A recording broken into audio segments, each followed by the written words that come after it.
Welcome everyone to Dragon Quest FM, where we talk about and obsess over Dragon Quest. I'm Austin, I'm BJ.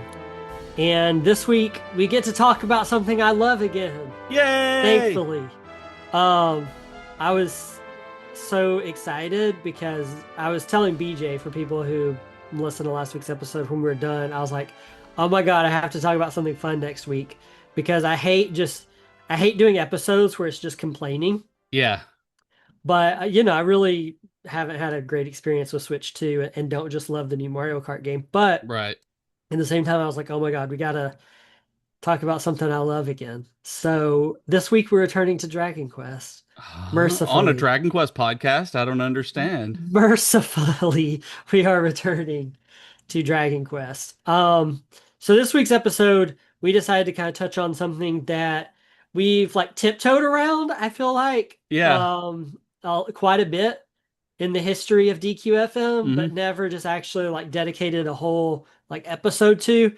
And this is why we got into Dragon Quest. So Yeah. people, especially people who have been here since the like beginning and listened to all the episodes and stuff like that. Um, like we've done episodes on like our first Dragon Quest game or like what we love about Dragon Quest, but not necessarily like what got us into the series. And because our first Dragon Quest game wasn't necessarily the thing that got us into the series, and what we like about it probably went into why we love it. Yeah. Like why we love it probably got goes into like why we, got into it, but isn't necessarily the answer there. And so hopefully we're not retreading territory too much. Those people who message us and tell us they've listened to like all our episodes like 4 or 5 times may be bored here, but hopefully not. Yep. Also, shout out to those people. I really appreciate it. I would not like For to listen. real. I would not listen to me 4 or 5 times about anything. Um, I don't. but that always makes me feel good that somebody hmm likes us enough to listen that much. So really Yeah. appreciate that. Yeah, I've had people tell me that before, and I'm just like, oh my goodness, that's flattering, and also why? Yeah. Kind of like listening to me for that long. It's awesome, and we really do want to shout you guys out because that's some true dedication, and hopefully this episode won't make you regret that. So, but really, thank you guys. So first Dragon Quest game for people who don't know. Mhm. Yours was Dragon Warrior. Dragon Warrior when I was a very small child when they gave it away on the Nintendo Power. I shouldn't say the Nintendo Power. That shows how old I am.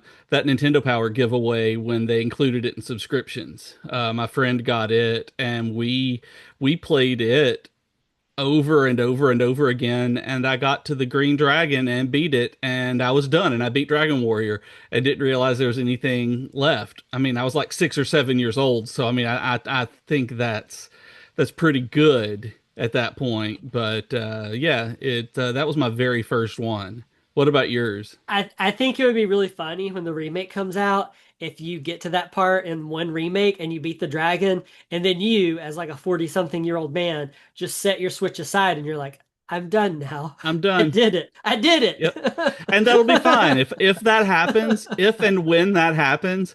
I think that I would feel okay with that because it would just be completing the circle. It You're would like, I be beat the it. remake of the game I played. Yeah. Um, yeah, but that's not what got you into the series, really. No, DQ8 is really what got me into the series, and I didn't like it at first. DQ8 got me in there because of the Saber Cubs. My friend Bobby, I know y'all have heard me say this before. My friend Bobby played the 3DS version of it and posted pictures of it on Twitter. And I thought that the pictures of the Saber Cat looked so fantastic that I was like, I love that model. I love the way this game looks. So I went and sought it out on my 3DS and found out that when I got it, that Dragon Quest 8 does not support the 3D feature on Dragon Quest on the 3DS. So Mhm. I didn't get to see the beautiful Saber Cat in 3D.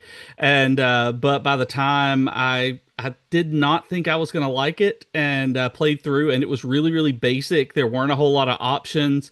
Didn't feel like there was a lot of customization. And then I just kind of hit a point where it clicked on, oh, this is what the game is trying to do. This isn't trying to be a Final Fantasy game with so many different systems and subsystems. It's a straightforward RPG that is very high quality, and that really got me looking at the rest of the series and being like, "Oh, I've not given this series a fair chance, thinking that it was so basic all the time." And I didn't, I if I knew this already, I'd forgotten it. I didn't realize you didn't like it at first No, because no, because my memories of you playing Dragon Quest VIII are I was playing I think it was Ni no Kuni 2 at the time. I think Ni yeah, no something Kuni like 2 that. had just come out.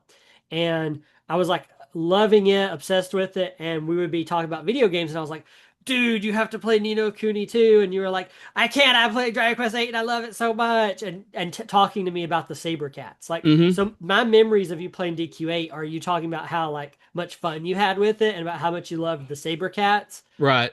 And so like I really if I knew that you didn't like it, had totally forgotten it. It got to the point where I almost put the game down and didn't go back to it. Oh wow. And it wasn't because of hate. Like that was the thing. I didn't hate the game, I guess I should say.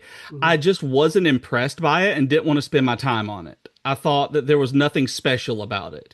Mm. And it took a while for me. I can't remember the name of the place. I never can.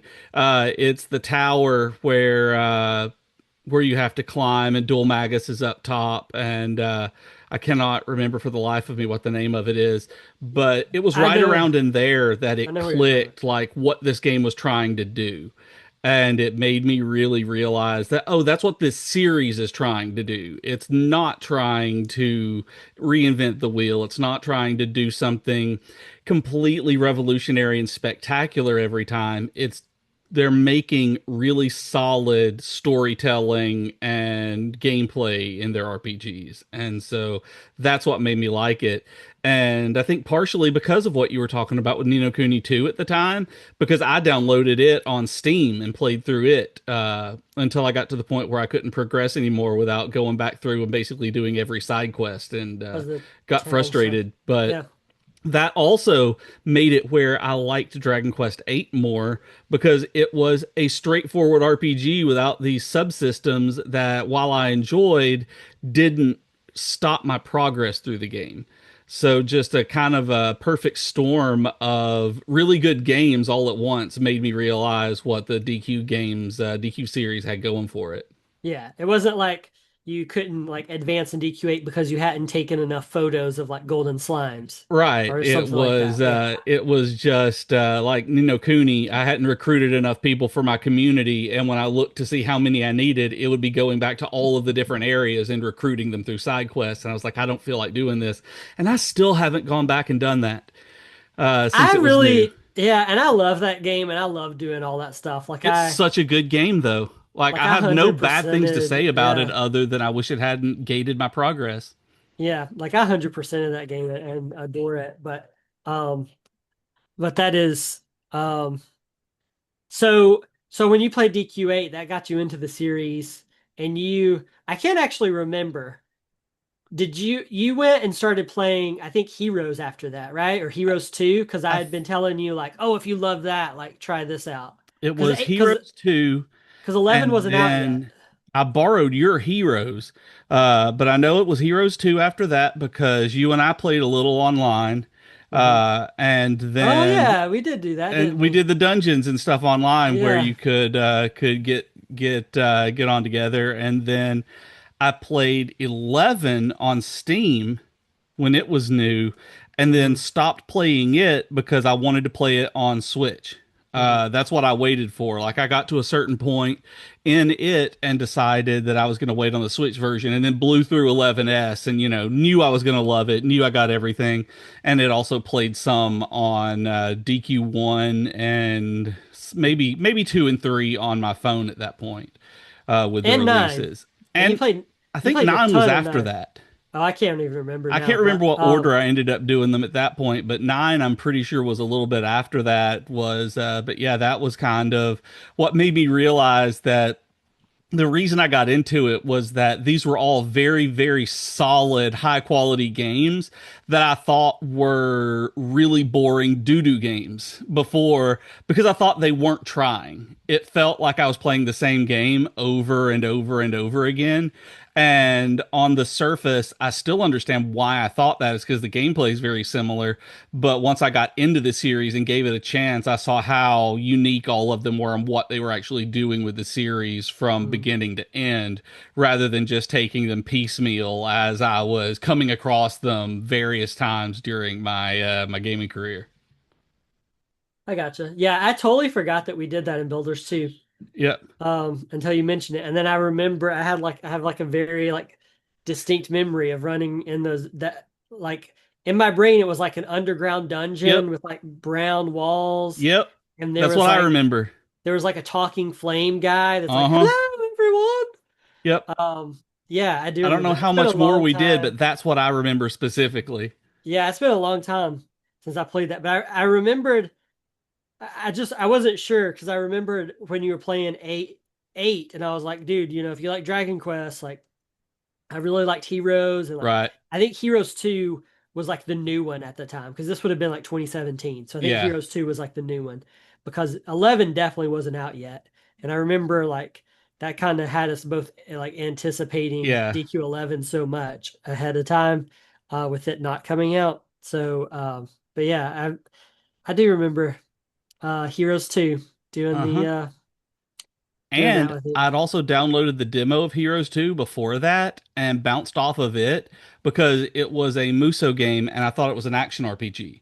And it was more Muso than RPG, I guess. And that's not what I wanted because I'm not a huge Muso fan. And then when I talked to you about it, it got me to, re get it and actually give it a shot. That's really my whole Dragon Quest thing is actually sitting down and giving it a shot and not letting my expectations and pre I shouldn't say prejudices, Dispositions, my predisposition predispositions. against it, that my biases that I think about going in. Mm. So, but yeah, that's kind of where I fell on it. And then 9 obviously is my favorite of the mainline games once I finally played it, and Builders 2 in terms of the side games. But in terms of the mainline games, it really was realizing that they were high quality, solid games that succeeded at what they were doing and weren't failing because they were not another series. Yeah, cool. So, what So about there you you? go. Like I can't remember exactly what the very first one that got you into it because you had played Heroes 2, like you said, I think and I think the first Heroes game sealed the deal for me. I got that one whenever so I got the first Heroes game when it was new. mhm, Naomi had just been born. My first kid had just been born, and we were like at home a lot. And at the time, like I didn't work from home. Like I had a job working at the college with you. mhm, Like we worked together. And like she was born, toward the end of the year. So it was like I was gonna be off for summer already anyway.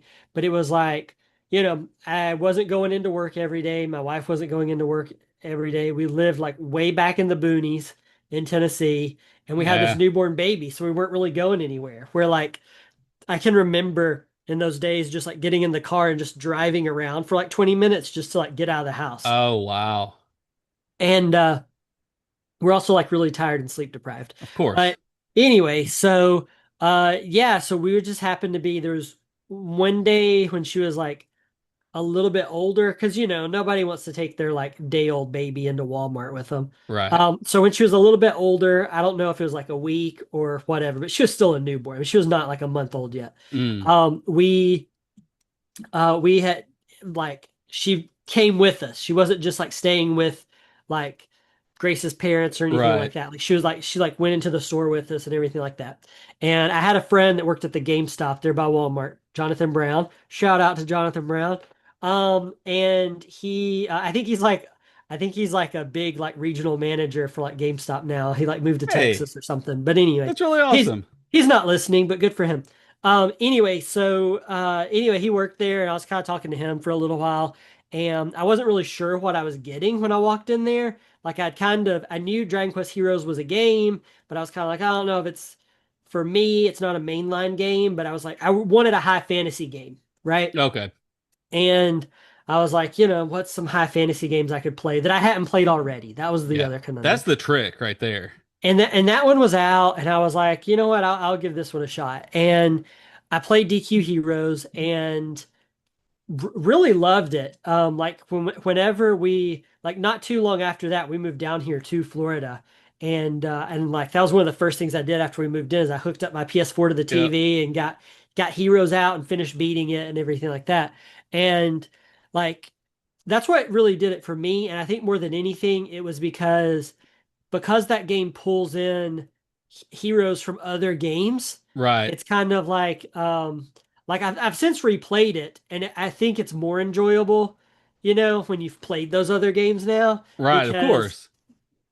you see those personalities that you're already used to and you like know these things. But for me, with a few exceptions, those were like all new characters to me. Hmm. And I haven't played Dragon Quest V yet. But I loved Bianca and Nira, were two of my favorite characters to play Right. with. Most of that game I would play with the the main guy. I think his name Hmm. is Lucius in that one. Lucius and Bianca and Nira would usually be the other two people in my party because I would love to switch over to Bianca and just spam the like far range attacks that Oh like take yeah. out like a ton of enemies. And anyway, so I don't know, I really like fell in love with those characters.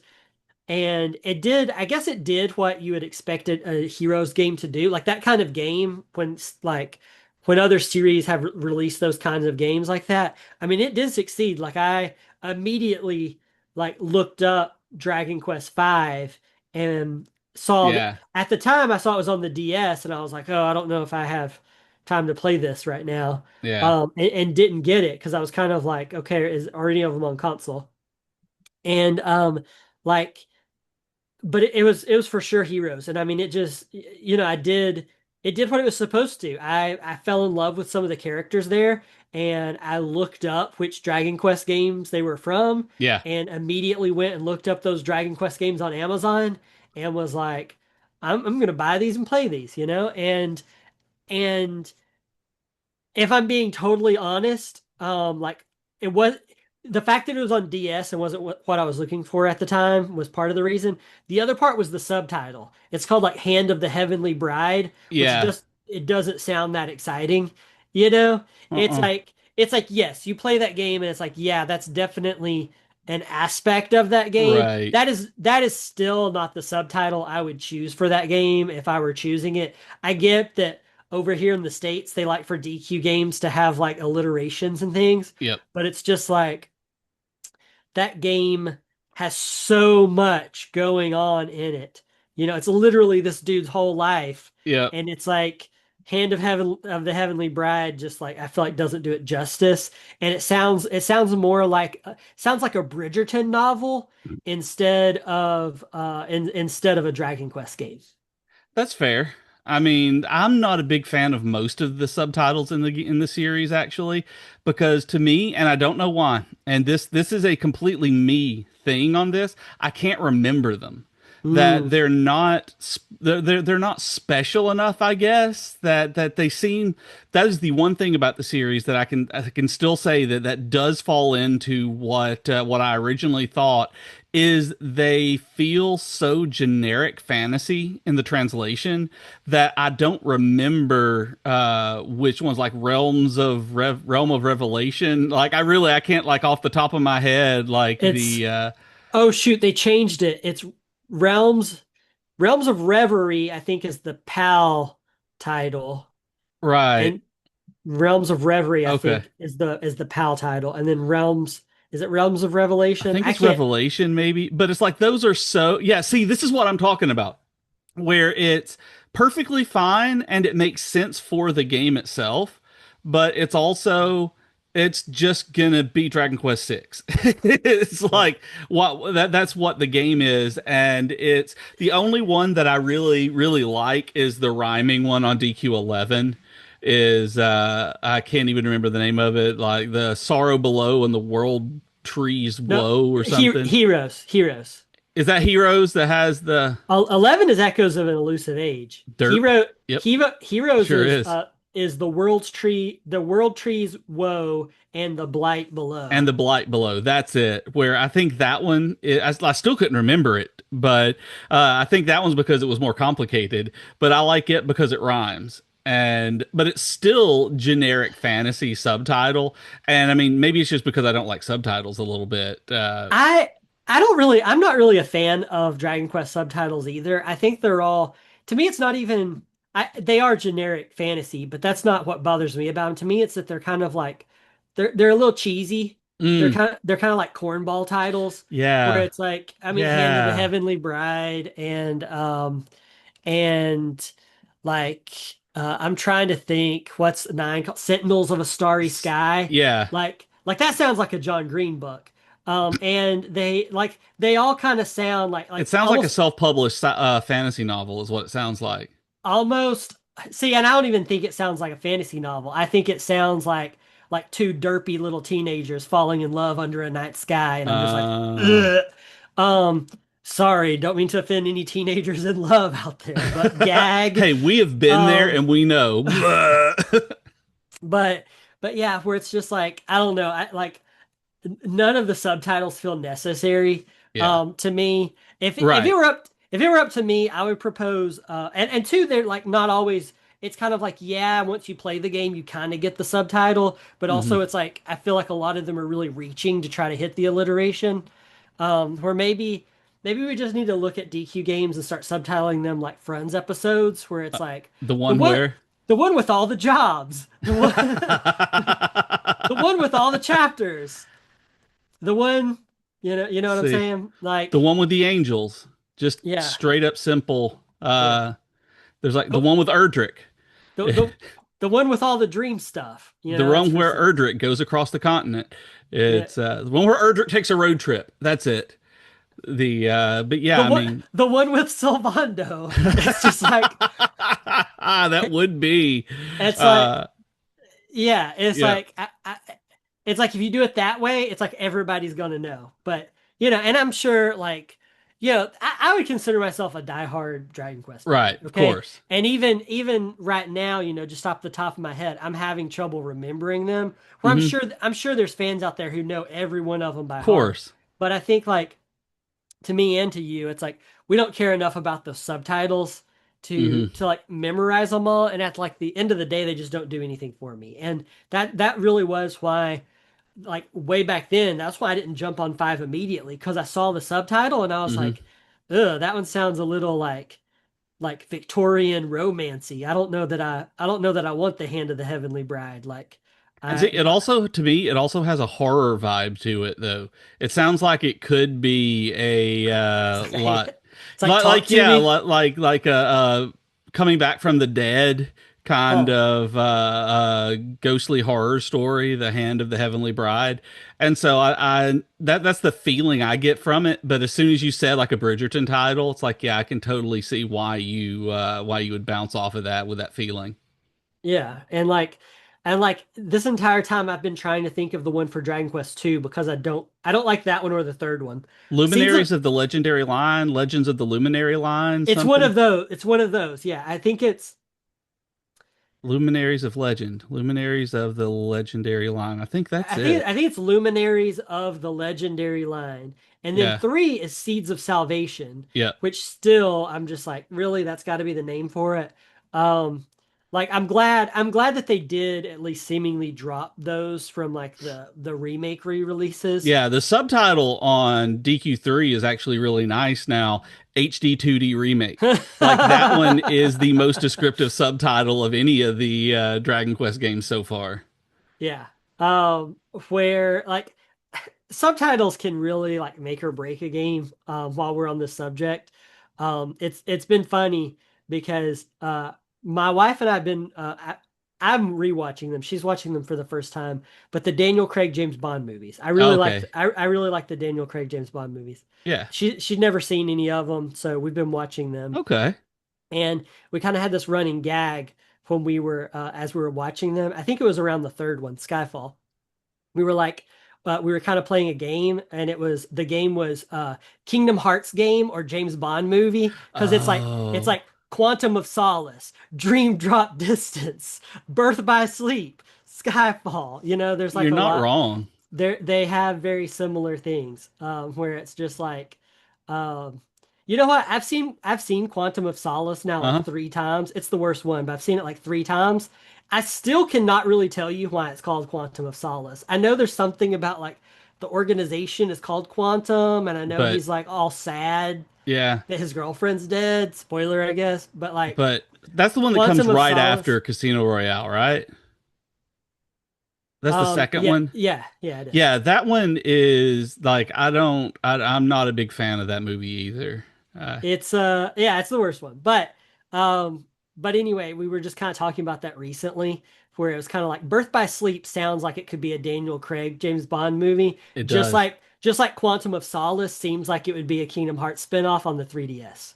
It absolutely does. Dream Drop Distance, Re Spectre, Quantum of Solace. Yeah. So, um anyway, just a fun little fun little Yep. story for you there. But yeah, going back to like DQ, it was really Heroes that sealed the deal for me. Like I I mean, I love RPGs, so I'd like been aware of Dragon Quest as a series, Yeah. you know, but had never really just pulled the trigger. Um, had the you know, came really close to getting and playing 8 because of the FF12 demo Yeah. that it came with because I was really looking forward to Final Fantasy 12 way back in the day. Um, and you know, did have a friend who played Dragon Quest 8, which is why I thought it was a pirate game for a Yep. number of years. For so long. Um, but Dragon Quest Heroes is really what kind of sealed the deal for me. And then it was kind of like I was like, all right, you know, I'll play when the next one comes out. Like Yeah. it's day one for me. And then the next one was Heroes 2. And you know, I played it and loved it. And I was like, all right, let's get a mainline game going. And then, you know, 11 came out and I loved it just as much as I expected to. Yep. Went back and played all the rest of them. In the year since, I think I've now played almost every Dragon Quest game in existence that's not like only on an arcade machine, you know, like Hmm. like the card game, the Battlers. But like almost everyone I've at least played. Maybe not beaten, but I've at least At played least played. at Yeah. this point. There are two off the top of my head that I can think of that I have not ever touched whatsoever. And Which ones? that's the Battle Road Victory or whatever that was on the Wii. Mm. I've never touched that one. And I've never touched Dragon Quest Monsters 2. Really? Have you Yeah. done the remake, the 3D remake of one? Yeah, I have Terry's Wonderland Yeah. and I've toyed around with it. Yeah. But I don't have Hmm. any iteration of Monsters 2. Wow. That's surprising. Like So I was expecting it to be something much more obscure than Monsters 2. no, it's just you know, the Game Boy Color, like the ones in English for Game Boy Color are like stupidly expensive. Yep. And I don't have the, at least I don't think so. This is my problem. I have too many that I don't even know which ones I don't have You do. anymore. You have I'm, like Japanese versions of them that you've I'm trying to bought that. look. I'm trying to look. I don't think I have the second one, Yeah. the Japanese version of like of the remake or anything. Yeah. Um, But yeah, those are the only two I know of. And people, there may be like a more obscure one out there that people are like, oh yeah. Yeah. And I'm not including like specific ports of it. You know, like I've never played. Oh, okay. See, I I've was thinking never. of specific ports as well. No. Like I've never played Dragon Quest on like the MSX or whatever. But you know, I have played Dragon Quest 1 and Dragon Warrior 1. Right. No, I'm just talking about like purely like the games themselves. Like I've never played any iteration of Monsters 2 or the Battle Victory Road or whatever. It's on the Wii. It's a Yeah. Dragon Quest game on the Wii. Like I've toyed around with a lot of the other Japanese ones, Uh-huh. but yeah, And those are the two. The I can because even the ones that like nobody's played, like Kenshin Dragon Quest, like you and Yeah. I Yeah, we played looked into it. playing that one. Yeah. Yeah, it managed to get its way. Y'all should go back and listen to the episode we did on Kenshin Dragon Quest a while back and hear the story of how it just managed to pop up in a pawn shop near Austin Really. within driving distance that was still in perfectly good, usable, new condition. Like it was crazy and not a good experience to play. Uh, It was it was not good, but I even messaged Platy. uh-huh. For people who don't know, he co-hosts Slime Time. But anyway, he lives down here in Florida too, not near me, but in Florida. And so I even like shot him a message, and I was like, "Dude, I found this at this pawn shop. If you're ever in there, like they actually have some really cool like stuff from Japan and Dragon Quest stuff Right. in there." And like was telling him to go there too because it was like one of those things that like I wanted to share with people, but he's like the only person that I knew within Yeah. like a 3 mile rate, a 3 hour radius. Yep. Um, and so like I even messaged him, I think that day and was like, dude, look what I I'm found down sure. here. Like, go check it out. Cause I was just like really excited about it. But yeah, I'm trying to think. I really think those are the only two I Hmm. haven't like ever like toyed around with at Yeah. all. There's several I've never beaten, Right. like Kid Yangus I've never beaten. The Tornico, Yeah. the Japanese Tornico 3 Yeah. game, Did you never ever beat beaten Tornico that. 1? I know we tried to play it Um, together and did n- not like it. I've never beaten Tornico 1. It's too hard, and It is. I'm too bad at roguelites, and it's too hard. Yeah. Even Yeah. though that is the only English Dragon Quest game I've not beaten. Wow. I can't do it. I've tried, and It it's so hard. It's hard. Those kind of mystery dungeon games are really, really, really bad for me. Like I can't do Yeah, those. I can't do Chocobo's Mystery Dungeon, Pokemon Mystery Dungeon, even like Crypt of the Necro Dancer and like Hyrule, Cadence of Hyrule is like even turning the rhythm part off. It's the way that they move. My brain just gets me killed all the time. yeah, So we've talked about the individual games, like things yeah. like that got us into it. Before we run out of time, I want Oh, to yeah. ask you, like for me, what got me like the actual quality of the game, like the actual essentialness of the game that got me into Dragon Quest was when I realized that these were super solid RPGs that succeeded at that's what they were trying to do. They weren't trying to reinvent the wheel. They weren't trying to put out like the new shiny best graphics on the console kind of thing like the Final Fantasy series. They were putting together a really solid RPG, and at its core, they wanted solid JRPG gameplay. And so when I realized that, that's what got me into the series. What was it for you, like the actual quality of the game that clicked for you more than anything that's like, oh, this entire series is doing this, that I want to honestly Oh, dedicate myself to and become a diehard fan of?